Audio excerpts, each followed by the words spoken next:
राधे राधे बच्चों। अब हम टू डायमेंशनल वेक्टर रिजोल्यूशन पर एक न्यूमेरिकल समझते हैं। तो मान लीजिए हमारे पास में एक फोर्स है 20 न्यूटन का जो एक्स एक्सिस से 60 डिग्री पर है, दूसरा फोर्स है 10 न्यूटन का और तीसरा फोर्स है 10√2 न्यूटन का जो 45 डिग्री पर है। अगर हमारे पास केवल दो फोर्स होते तो हम ट्राइंगल ऑफ वेक्टर एडिशन लगा सकते थे। अब यहाँ पर तीन फोर्स हैं तो इसमें ट्राइंगल ऑफ वेक्टर एडिशन लगाना पॉसिबल नहीं है क्योंकि वो दो फोर्स के लिए होता है। तो अब यहाँ पर इसको हम वेक्टर रिजोल्यूशन से करेंगे। तो अब देखिए हमने एक्स और वाई एक्सिस बना लिया। तो सबसे पहले हम सपोज 20 न्यूटन के कंपोनेंट करते हैं। तो ये 20 न्यूटन का फोर्स एक्स एक्सिस से 60 डिग्री पर है। तो फोर्स जिस एक्सिस के साथ एंगल बनाता है उसके अलोंग कॉस, तो ये हो गया 20 cos 60 और यहाँ पर क्या हो जाएगा, ये हो जाएगा 20 sin 60। ठीक है, देखिए अब इस 10 न्यूटन के कंपोनेंट करें तो 10 न्यूटन यहाँ पर वाई एक्सिस के साथ एंगल बना रहा है बेटा, तो ये हो जाएगा 10 cos 37 और इसका इस तरफ हो जाएगा 10 sin 37।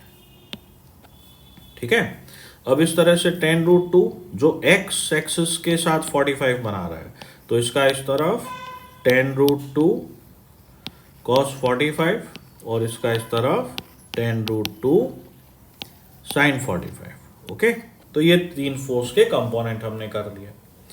अब हमें क्या करना है, x एक्सिस पर तीन फोर्स हैं जिसमें से ये दो फोर्स पॉजिटिव साइड में है और ये नेगेटिव। इसी तरह से y एक्सिस पर टोटल तीन फोर्स हैं जिसमें से दो पॉजिटिव y पर हैं और एक नेगेटिव y पर। ठीक है, तो हम इनको एक्सिस के हिसाब से लिख देंगे। तो हम पहले x एक्सिस पे लिखें तो देखो 20 cos 60, इसमें 10 sin 37 भी सेम डायरेक्शन में है, ये नेगेटिव x एक्सिस पर है इसलिए ऐसा कर दिया, ये i कर। y एक्सिस पर 20 sin 60, 10√2 sin 45 पॉजिटिव डायरेक्शन में थे, ये नेगेटिव आई पर है इसलिए ये जे कैप में आ गया। अब बस इनको सिंपल सॉल्व करना है।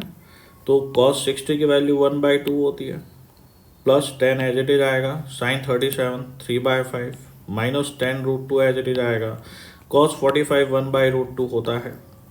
इसी तरह से यहाँ पर प्लस 20 sin 60 √3/2 आता है, 10√2 sin 45 1/√2 आएगा, फिर माइनस 10 cos 37 4/5 जे का।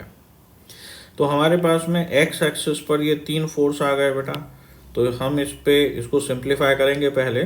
ठीक है, तो देखो x एक्सिस पर ये तीन फोर्स आ गए। ठीक है, अब इसको और आगे सिंप्लीफाई किया जा सकता है तो ये कैंसिल आउट हो गया, यहाँ पे केवल 6 बचेगा। ये दोनों सॉल्व हो गए तो यहाँ पे 10√3 + 2 बचेगा। तो अब हमारे पास में जो फोर्स आ गया वो सिग्मा fx आई कैप प्लस सिग्मा fy जे कैप के फॉर्मेट में आ गया। अब इसका मैग्नीट्यूड निकालना है तो वो होता है √fx² प्लस √fy²। तो यहाँ पे इसका मैग्नीट्यूड निकालेंगे तो 6 का स्क्वायर प्लस 10√3 + 2 का होल स्क्वायर, इसको भी अपन सिंपल सॉल्व कर सकते हैं, ऐसा आएगा। किसी भी टू डायमेंशन वेक्टर की डायरेक्शन निकालनी है तो tan अल्फा इक्वल टू क्या होता है, summation of fy by summation of fx। तो यहाँ पे fy ये है, तो देखिए ऐसा आ गया। तो यहाँ से हम लिख सकते हैं alpha equal to tan inverse 10√3 + 2/6। ये टू डायमेंशनल वेक्टर रिजोल्यूशन हमें फिजिक्स में हर जगह पर यूज आएगा, हर चैप्टर में इसका यूज आता है, खासकर ग्रेविटेशन और 12th में इलेक्ट्रोस्टैट्स में और भी मैग्नेटिक इफेक्ट ऑफ करंट, उन सब में बहुत यूज आता है। ठीक है, राधे राधे बच्चों।